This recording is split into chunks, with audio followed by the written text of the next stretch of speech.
Hello and welcome to the Story Pilgrim podcast. Cambridge. Now if you're here for the first time, welcome. Please don't forget to follow this podcast, rate it, review it, every little helps. Also remember to check out our website. There you can read our blog, sign up for our monthly newsletter, see what events we've got coming up and much more.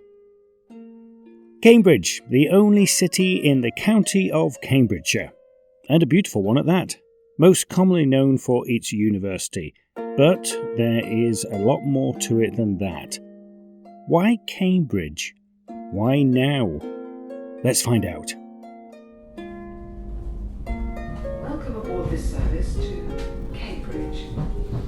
We will be calling at Burgess Hill, Haywards Heath, Three Bridges, Gatwick Airport, East Croydon, London Bridge, London Blackfriars, City Thameslink, Farringdon, London St Pancras International, Finsbury Park, Stevenage, Hitchin, Letchworth Garden City, Baldock, Ashwell and Morden, Royston and Cambridge. If you see something that doesn't look right, speak to staff or text the British Transport Police on 61016. I have made my way up to Cambridge from Brighton. Why Cambridge?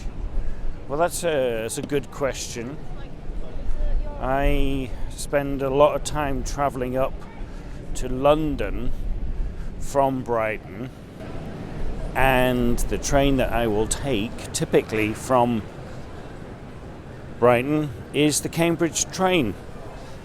And I always obviously get off in London to go and do my thing in London, but I never go up to Cambridge. I've only ever been to Cambridge one time before, and from my reckoning that was about 20 years ago. And I can't really remember much about it, if I'm being honest. It was a day trip. I do remember going to King's College, and that's about it, really. So because it's in my psyche, it's sort of there, that I'm travelling on the train to Cambridge, I thought I would come all the way up to Cambridge and have a wander around and see what it's all about. Now, the weather said that it was going to be just cloudy all day, and of course I get up here and it's raining, and I ain't got any proper rain gear with me. That's typical, isn't it? I can't get it how in this modern day, with the technology that we have, how do they get it so wrong? I mean, you know, it's not just like, oh, it might rain. There was absolutely nothing in the forecast at all about rain, and yet here it is. And I went through several patches of rain on the train on the way up, but anyway, it's just water, isn't it? Okay, so here I am in Cambridge, a collegiate town. There are 31 colleges, I believe, in Cambridge. It comes hand in hand with Oxford and Cambridge. I'll talk about that in a bit. But I'm going to make my way towards town and see what we discover. 31 colleges and halls. They are Christ's College, Churchill, Clare Hall, Corpus Christi, Darwin, Downing, Emmanuel, Fitzwilliam, Girton, Gonville and Caius, Homerton College, Hughes Hall, Jesus College, King's College, Lucy Cavendish, Magdalen, Murray Edwards, Newham, Pembroke, Peterhouse, Queen's College, Robinson, Selwyn, Sydney Sussex, St Catherine's, St Edmunds, St John's, Trinity College, Trinity Hall and Wolfsam College. There's the 31. I was wondering, why do we say Oxford and Cambridge? Why don't we say Cambridge and Oxford? We have the Oxford and Cambridge boat race. You know, you talk about going to Oxford or Cambridge. I've done my research, and the only reason why I can really think, you'd think, oh well, Cambridge is alphabetical, so maybe that would come first. The main reason why I can see being said is that Oxford has the oldest college. It was formed before a college here in Cambridge. So Oxford's first colleges was the University College of Balliol and Merton, and they were established between 1249 and 1264. And the oldest college in Cambridge is Peterhouse, and that was founded in 1284. So, we're talking a few years after. So a lot of people would say, well, Oxford came first, so that's why you say it first. Quite a lot of, famous alumni over the years from Cambridge University. You've got people like, who have we got? Isaac Newton, Stephen Hawkins, Rosalind Higgins, Alan Turing, Robert Oppenheimer, Charles Darwin, Bertram Russell, Tom Hiddleston, Emma Thompson, John Cleese, Sam Mendes. Isaac Newton was here in 1661. He went to Trinity College. Interesting there that he was a Sizar, S-I-Z-A-R, a sort of like a work study role. And it's interesting that at that time Trinity's teachings were based on Aristotle. I did my MA, when was that, 3 years ago now when I graduated, and that was based on Aristotle. So not much has changed in 800 years. Quite a notable alumni there. Obviously many, many more alumni over the years. That's wandering up from the train station towards the city centre.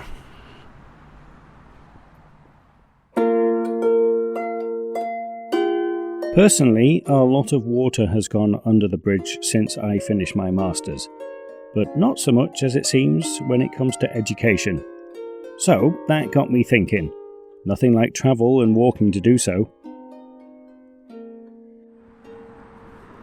Seeing as I'm here in this collegiate town, I thought today I would have a theme of education.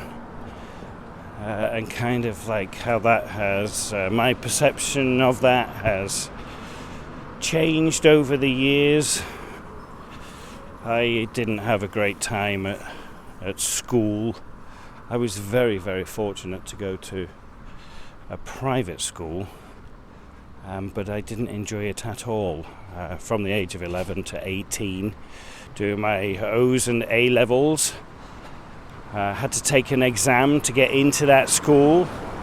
Apparently we found out years later that in the year intake I was in the top 25% of students at that time, which is why they put me in what they would have regarded the top set. We had our years of, our classes were classes L, M, N and O, L being with all the smarter kids and O being the one. So you would think it would be nice to distribute out all of it rather than putting them all the smart ones together, because basically the way it worked for me was, even though I was in that top set, so to speak, I was the thickest of the top set. I was the bottom of the 25%. So in literally nearly every exam and nearly every class that we would take, just walking past here, the Judge Business School, there's a nice little courtyardy area. Just wander into this for a second. There's a little garden area, it's quite nice. I would come bottom of my class, so I was constantly, I can't remember, there was around about 29, 30 of us in the class. I would always be 29th or 30th. One subject that I would come in middle would be art. Obviously being a creative, that kind of worked for me. But yeah, the rest of it, and during the middle of my education, sort of in my mid-teens, I found out was diagnosed with being dyslexic.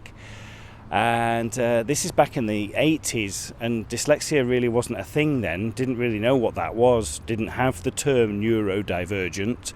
That wasn't a thing. And so I remember one time, a couple of weeks after I'd been diagnosed, I was in an English class, and the gentleman who was teaching it was also my drama teacher, and I looked up to him because obviously I like drama, I'm an actor. I didn't know that back then, and I was stuck on this English comprehension, and he loomed over me in front of the whole class and just saw that I was just sat there looking at it, not knowing what to do, and he just said, "What's the matter with you, Hill?" And I said, "Well, I'm stuck, sir. I don't know what to do. I think it's my dyslexia. I think it's stopping me from doing this." And he just boomed across the entire room, "Hill, there is no such thing as dyslexia. You are just lazy and stupid. Now get on with it." And for the rest of my education, he told me that. And that was backed up by my dad, and quite a few other people would, just say, "Yeah, you're just lazy and stupid." And so I would try harder, to no effect, because I'm dyslexic, And so I had a really horrible time at school, and didn't go into further education. Even though I did my A-levels, I did 4 A-levels, I failed 2 of them. I got 2 E's, which is a scraping through. So I didn't go to university from that, and it was many, many years after that I started to think, well, hang on a minute, that gentleman wasn't very nice. He kind of got things wrong. That was wrong to call me that.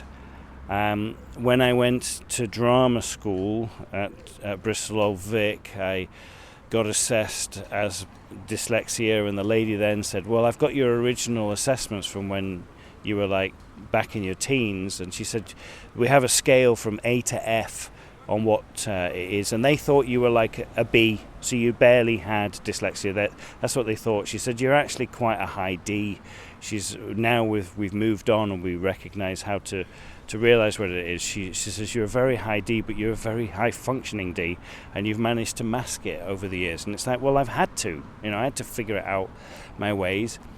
And then when I came to do my masters in 2020, again I got self-assessed by a educational psychologist, and again they said the same things, and I got as much help as I could to do my masters, because I wanted to do the masters for myself, to prove to myself that I wasn't lazy and stupid. It still sits in there. It's a big foundation in my life. And one of the lecturers during my masters, we were having this chat about my relationship with education, and she said, "Darren, I, as a lecturer here, I'm not here to punish you. When you do an essay, when you write something, I'm not punishing you. My job is to help you, improve and make things better. So there's no punishment at all." And that's how I looked at education for a long time. I saw it as a punishment. And it really isn't. It really is a place where you can be nurtured, you can be lifted and inspired and enlightened. And I really kind of wish I knew that from the start. But, if we knew that from the start, if all of us knew things from the start, life wouldn't be so interesting, would it? And it would be easy. Would it be easy? Oh, that's another whole story. So that's how my perception of education has changed over the years, and I might delve into that a little bit more as we wander around today. Let's see how we do. So let's wander. Let's keep going up into town.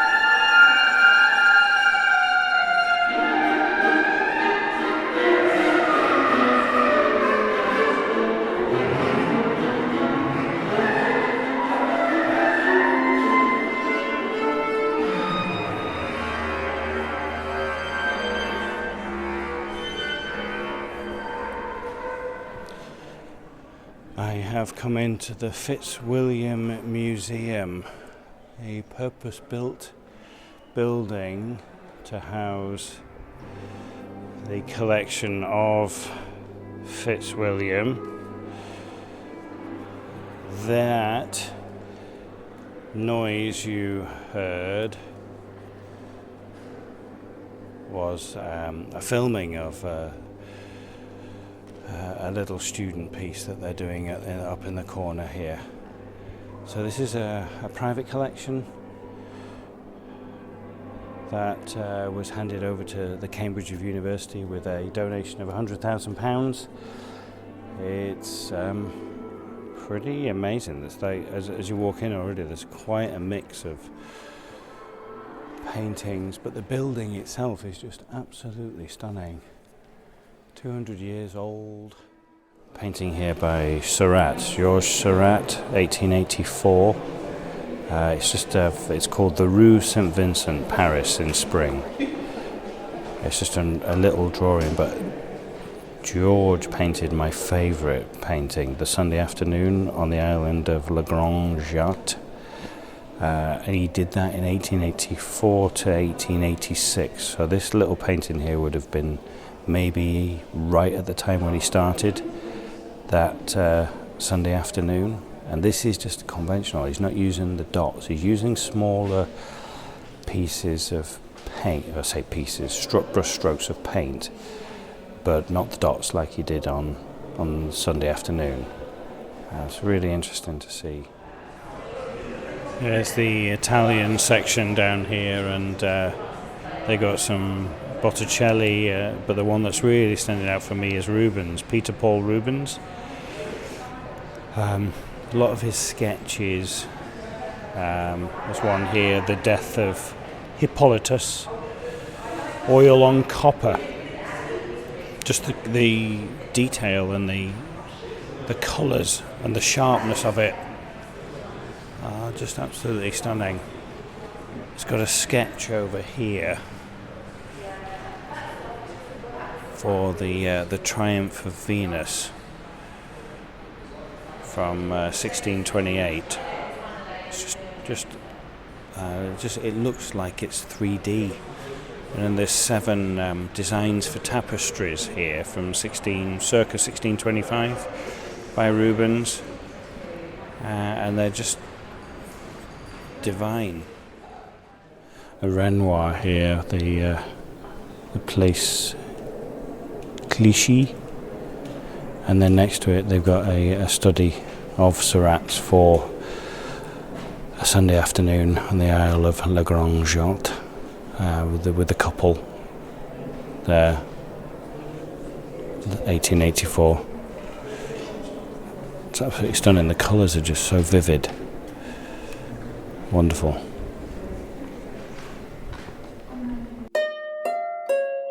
I was having a great time in the Fitzwilliam Museum. As all great museums and galleries should do, my mind started working. I'm in a little corner in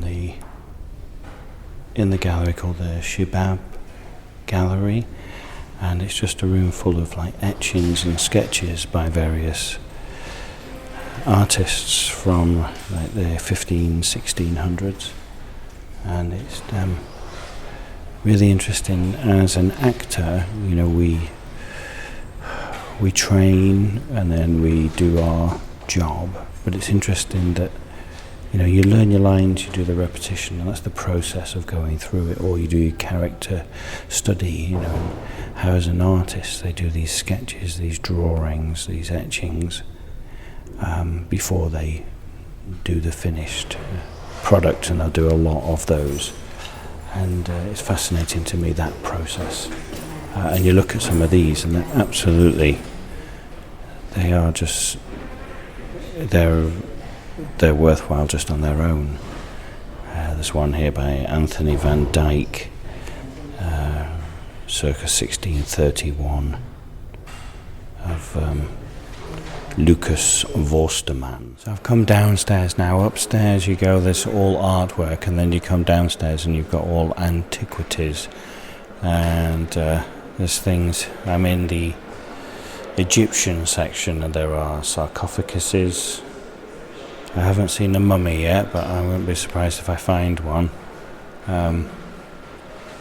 There's just loads of pots and urns, and they've got stuff from Greece and Italy and stuff. It's an amazing collection. Absolutely stunning. So well laid out as well.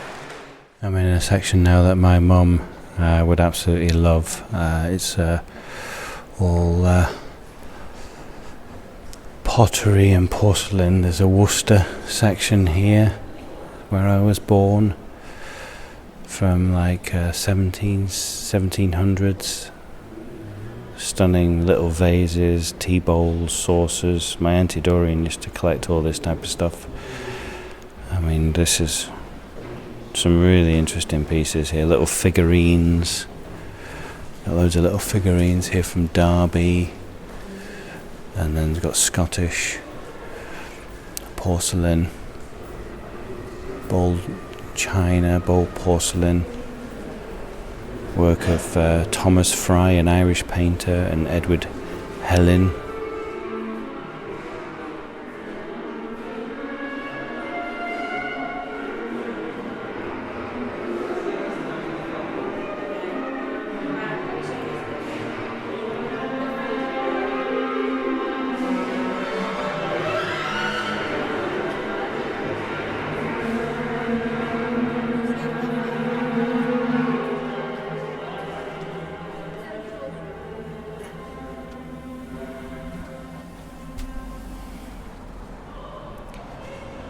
So that was the Fitzwilliam Gallery. Richard Fitzwilliam, that left his collection and this museum in his will to the University of Cambridge, and it's absolutely beautiful. It's amazing. There's so much there to take in. Let's carry on my way up into town. Thanks.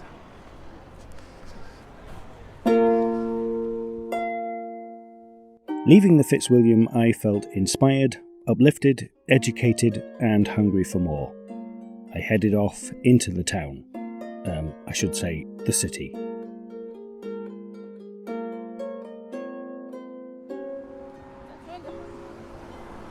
Thinking about education again, and after my experience there in the gallery, in the museum, it's just by doing little things like that, of like wandering in there and looking at the artwork and the antiquities and stuff, you kind of continue to educate yourself a little bit more.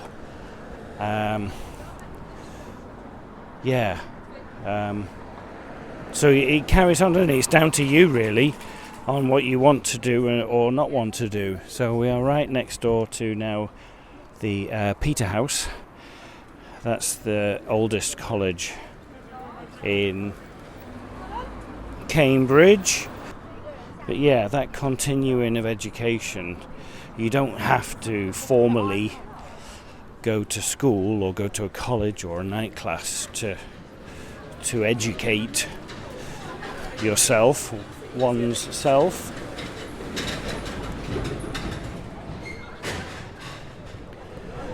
So I've come down to the river now, and it's the River Cam, and it's famous for the punting. Now the punt is the boat, is a shallow, flat-bottomed boat, which was used in shallow rivers and shallow water, and it's famous for you to come along here for a punt. If you come punting in Cambridge, 7 of the colleges back onto the river, so you get to see them. Colleges like Magdalene, St John's, Trinity Hall, Clare, King's College and Queen's College, all back onto the river. What's the difference between punting here and punting in Oxford? Well, the boat's a little bit different. In Cambridge there's like a little standing area at the back. I think it's called the till. So the punter will stand on the till and uses a pole that they put onto the the bed of the river, and they use that as a purchase to push themselves along. In Oxford, they don't have the till, they stand in the boat. So that's one of the main differences. But yeah, it's quite a popular thing to come along. There's been a few collisions already as I'm stood here watching them punt along. But a very gentle way to see the town. Right by Queen's College now. One of the older universities, founded in 1448 by Margaret of Anjou. It's kind of known for its liberal arts and science programs. I mean, one of the more notable recent alumni of Queen's College is Stephen Fry.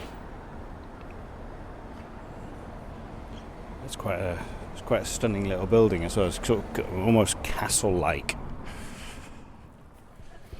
Up by Trinity College now. Opposite Trinity College there's All Saints Garden Art and Craft Market, which is absolutely lovely. But obviously, well, again, there I go with the word obviously. Trinity College, I think I mentioned him earlier. Isaac Newton was a fellow there. I mean, he was well known for his mathematical description of gravity, but he did quite a lot more than that. He was the first to build a practical reflecting telescope. He had quite a sophisticated theory of colour based on his observations that a prism separates white light out into the colours of a visible spectrum. He wrote a book about that, Optics, which was published in 1704. He formulated an empirical law of cooling, which was the first heat transfer formulation. And he made the first theoretical calculation of the speed of sound, and introduced the notion of a Newtonian fluid. He did investigations into electricity, which again he sort of looks at in his book of Optics. He worked on calculus. I mean, he basically was a mathematician. He did a heck of a lot, which is quite interesting that, that was all done here, 350, nearly 400 years ago. Amazing. Happiness is no respecter of persons. Stephen Fry. Live your life as an exclamation rather than an explanation. Sir Isaac Newton. I love those two truthful quotes from alumni of the University of Cambridge. Meanwhile, back in Cambridge,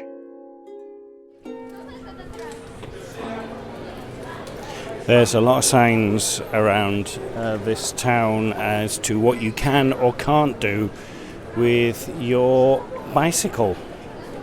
So a lot of bicycles flying around this town, and signs to tell you what you can or cannot do. I am on Downing Place in Cambridge, which is pretty central, but the reason why I've come down here is it's just a dead end. There's a school of geography at the end of it, but on the Google Maps it showed 10 Downing Street, and it was a miniature door, like a tiny little door of 10 Downing Street. Now, where it says on the map, it's not, I can't see it there, and I've just come down this way and I can't see it here because I'm just coming past the numbers, which will put it at number 10, but I can't find it. So if you do ever come, or you know of the miniature 10 Downing Street in Cambridge, you have to let me know where it is, because it ain't down here. I've been led on a little goose chase, so not to worry. So looking up education, again, go to the Oxford English Dictionary. It says the systematic instruction, teaching or training in various academic and non-academic subjects given to or received by a child. typically at a school or university. And then if we go back, it says the term education. This is not from the Oxford English Dictionary. It says the term education originates from the Latin words educare, meaning to bring up, and educere, meaning to bring forth. So to bring up, to bring forth. I think that's a pretty good way at looking at it, isn't it? Even if you're having just a discussion between two friends, you're bringing up an interest, a concern, an issue, something that you just want to talk about, and then you do, bringing that up. You are educating yourselves in that. There's walking past the park, and right in the middle of the park there's this giant Ferris wheel. Playing away. There's nobody on it at the moment. It's just sat there. That's really cool. So a really interesting place. Highly recommend Cambridge as a place to come and visit. There is tons to do. There's lots of. If you just want to go shopping, you can go shopping. If you want to go punting on the river, you go punting on the river. There's lovely gardens. There's Downing College. I wonder if that's where 10 Downing Street is, because you've got Downing College. This is a lovely little college area. This is this is very campusy. A lot of the colleges that I've walked around, basically you can only walk into this one. This is just off the street, and there's a lovely garden area with wildflowers. And there's next to the library. Oh, it's lovely. It's really nice. Very quiet, and literally, as you can tell, I've just walked off the street. Nice little private gardens and stuff. I was finding something different with every turn. Challenges, comforters, and more stories. Another person that attended Trinity College was Lord Byron, the English poet, and a story that goes about him is that he loved animals, and one of the rules of the college is it explicitly says that you're not allowed to have dogs. So he decided to rebel by finding a cheeky little loophole, and he brought his tamed pet bear to the campus. Byron argued with the college officials that he had every legal right to bring the bear, as it didn't specifically bar bears, didn't mention them in the rulings, and so they agreed, and he got to bring his pet bear to Trinity College. It's also interesting, as I've walked around Cambridge and experienced what I have experienced today, is, we know it's Oxford and Cambridge regarded as one of the top universities to be able to get into, and you still get the feeling that it is still quite a privilege, or I should say the privileged are still taking advantage of that. I'm sure if they brought out their stats, they would show you how much more diverse they have become over the years, in order for you to be able to come and study here. The people that they intake, you still get the feeling that it is very much a select few that can come and study here. Maybe I'm wrong, just the feeling that I get. Ladies and gentlemen, we're just waiting for permission to proceed. The train has just passed, so once that's clear, we'll shoot on the move. Apologies for the inconvenience caused.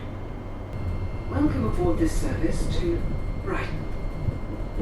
We will be calling at Royston, Ashwell and Morton, Baldock, Letchworth Garden City, Hitchin, Stevenage, Finsbury Park, London St Pancras International, Farringdon, City Thameslink, London Blackfriars, London Bridge, East Croydon, Gatwick Airport, Three Bridges, Haywards Heath, Burgess Hill, and... As I wandered through the cobbled streets, surrounded by the modern student buzz, I felt uplifted. The Fitzwilliam Museum art and artefacts felt as alive as the opera performance happening inside it. I encourage you to continue to keep educating yourself. Read a book, go for a walk, get out in nature. It teaches us the best. Sometimes it strokes, it soothes, it rattles and shakes. The Story Pilgrim was written, walked, recorded, directed and produced by me, Darren Hill. Anya Backer played Sean the Harp. To find out more, visit our website www.thestorypilgrim.com. Please follow this podcast, review this podcast, share this podcast. Until the next time, keep listening, and buen camino.